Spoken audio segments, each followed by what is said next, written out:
চরমোনাই পীরের নেতৃত্বাধীন ইসলামী আন্দোলন বাংলাদেশের সাম্প্রতিক সিদ্ধান্ত এখন আর শুধু রাজনৈতিক বিশ্লেষকদের আলোচনায় সীমাবদ্ধ নেই, বরং তা দেশব্যাপী এক গভীর সামাজিক ও সাংগঠনিক প্রতিক্রিয়ার জন্ম দিয়েছে।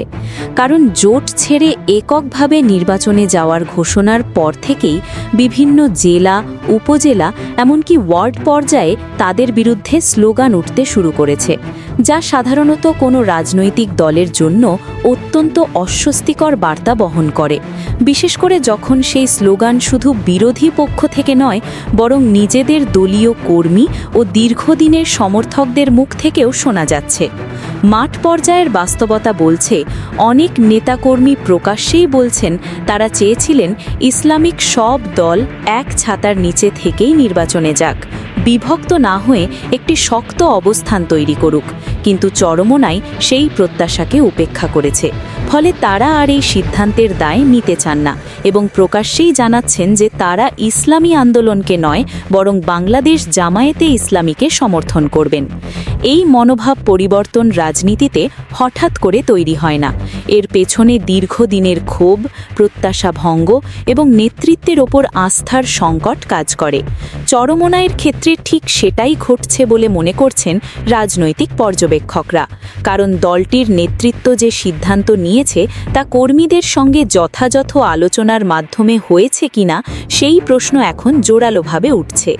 মাঠের কর্মীরা সাধারণত বড় সিদ্ধান্তের আগে অন্তত একটি স্পষ্ট দিক নির্দেশনা ও যুক্তি প্রত্যাশা করে, কিন্তু এখানে সেই ব্যাখ্যার ঘাটতি তাদের মধ্যে হতাশা তৈরি করেছে। অনেকেই বলছেন তারা জোট রাজনীতিকে একটি কৌশলগত প্রয়োজন হিসেবে দেখেছিলেন, কারণ এককভাবে ইসলামপন্থী রাজনীতির পক্ষে বড় ধরনের সাফল্য অর্জন করা বাস্তবসম্মত নয়।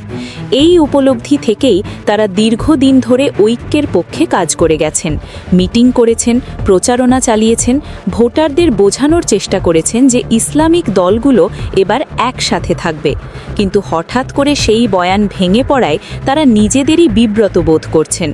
এই বিব্রত অবস্থায় ধীরে ধীরে ক্ষোভে রূপ নিচ্ছে এবং সেই ক্ষোভ প্রকাশ পাচ্ছে স্লোগান, সামাজিক যোগাযোগ মাধ্যমের পোস্ট এবং সরাসরি বক্তব্যের মাধ্যমে।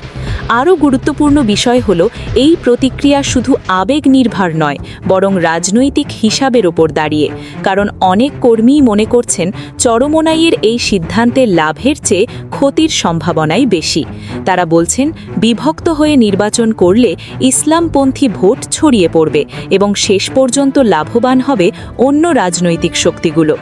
এই যুক্তি শুধু সাধারণ কর্মীর নয়, বরং অনেক অভিজ্ঞ নেতার মধ্যেও প্রতিধ্বনিত হচ্ছে।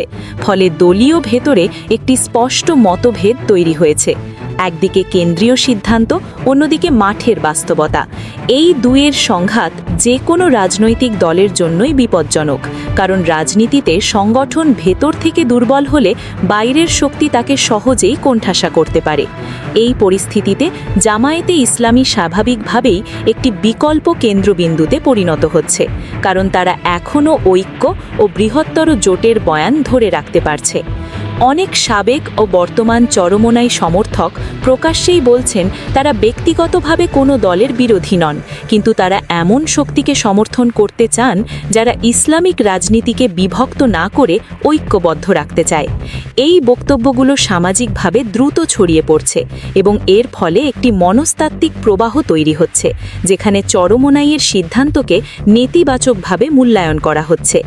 এই প্রবাহের আরেকটি দিক হল নেতৃত্বের গ্রহণযোগ্যতা, কারণ রাজনৈতিক দল শুধু আদর্শ দিয়ে চলে না, নেতৃত্বের ওপর বিশ্বাসী দলকে টিকিয়ে রাখে।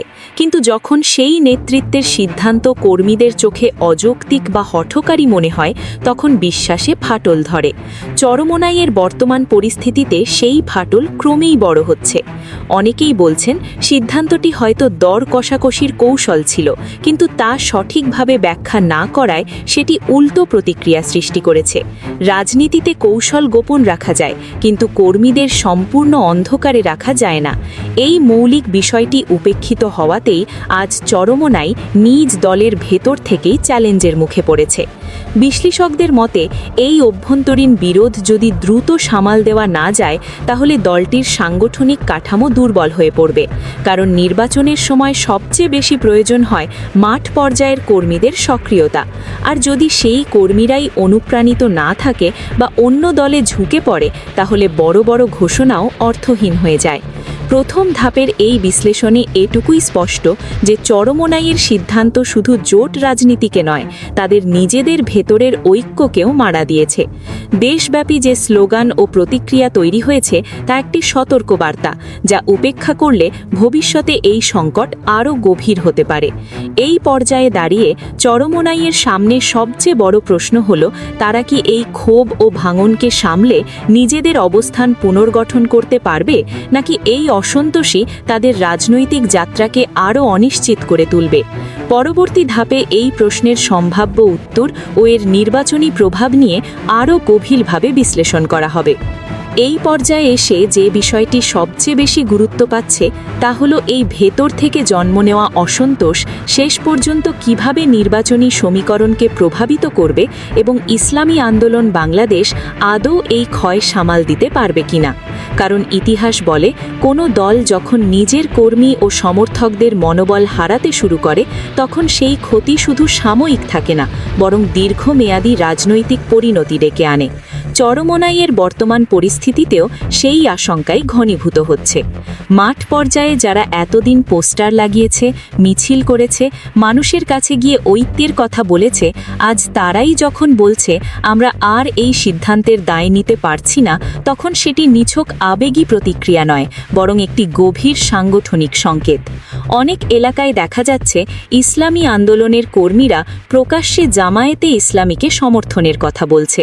কেউ কেউ আবার নীরব থাকাকেই প্রতিবাদের ভাষা হিসেবে বেছে নিচ্ছে, যা কোনো দলের জন্য আরও ভয়ঙ্কর, কারণ প্রকাশ্য বিরোধিতা সামাল দেওয়া যায়, কিন্তু নীরবতা মানেই সংগঠন ভেঙে পড়ার শুরু।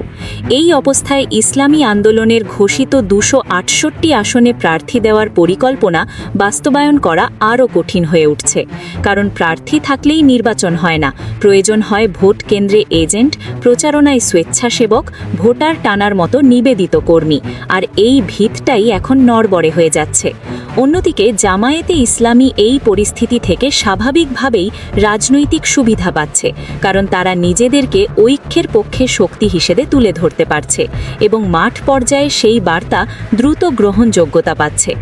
অনেক ভোটারই মনে করছেন বিভক্ত ইসলামী রাজনীতি তাদের প্রত্যাশার বিরুদ্ধে, ফলে তারা এমন দলকেই সমর্থন করতে চান যারা শেষ পর্যন্ত বড় পরিসরে লড়াই করার মতো অবস্থানে আছে। এই মনোভাব পরিবর্তনের ফলে ভোটের হিসাব নতুনভাবে সাজাতে হচ্ছে। বিশেষ করে যেসব আসনে ইসলামী আন্দোলনের সীমিত প্রভাব ছিল কিন্তু জামায়াতের সংগঠন শক্ত, সেখানে চরমোনাইয়ের বিদ্রোহী কর্মীদের সমর্থন জামায়াতের অবস্থানকে আরও মজবুত করতে পারে।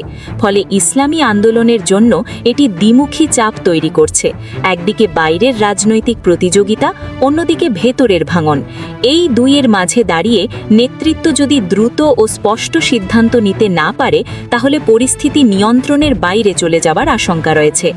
অনেক বিশ্লেষক বলছেন, এখনও যদি চরমোনাই নেতৃত্ব মাঠের কর্মীদের সাথে সরাসরি সংলাপে বসে সিদ্ধান্তের ব্যাখ্যা না দেয় এবং ভবিষ্যৎ কৌশল পরিষ্কার না করে তাহলে এই অসন্তোষ আরও ছড়িয়ে পড়বে, কারণ রাজনীতিতে গুজব ও অনিশ্চয়তা সবসময় নেতিবাচক শক্তিকে উস্কে দেয়। তবে একই সাথে এটাও সত্য যে রাজনীতিতে শেষ মুহূর্ত পর্যন্ত সমীকরণ বদলাতে পারে। যদি হঠাৎ কোনো সমঝোতা বা অবস্থান পরিবর্তন আসে তাহলে বর্তমান ক্ষোভ কিছুটা প্রশমিত হতে পারে, কিন্তু সেই সম্ভাবনা যত দেরি হবে ততই মাঠ পর্যায়ে ক্ষতি পুষিয়ে নেওয়া কঠিন হয়ে উঠবে। এই প্রেক্ষাপটে ইসলামী আন্দোলনের সামনে এখন আর শুধু জোটে থাকবে কি থাকবে না সেই প্রশ্ন নেই, বরং প্রশ্ন হলো তারা কি নিজেদের সংগঠন ও সমর্থকদের ধরে রাখতে পারবে, কারণ ভোটের রাজনীতিতে দলীয় প্রতীক নয়, শেষ পর্যন্ত মানুষই সবচেয়ে বড় শক্তি। আর সেই মানুষ যখন মুখ ফিরিয়ে নিতে শুরু করে তখন বড় বড় ঘোষণা অর্থহীন হয়ে যায়। তাই এই দ্বিতীয় ধাপের বিশ্লেষণে এটুকুই স্পষ্ট যে চরমোনাইয়ের সিদ্ধান্ত শুধু জোট রাজনীতিকে নয়, তাদের নিজেদের ভেতরের ঐক্যকেও নাড়া দিয়েছে। দেশব্যাপী যে স্লোগান ও প্রতিক্রিয়া তৈরি হয়েছে তা একটি সতর্কবার্তা, যা উপেক্ষা করলে ভবিষ্যতে এই সংকট আরও গভীর হতে পারে।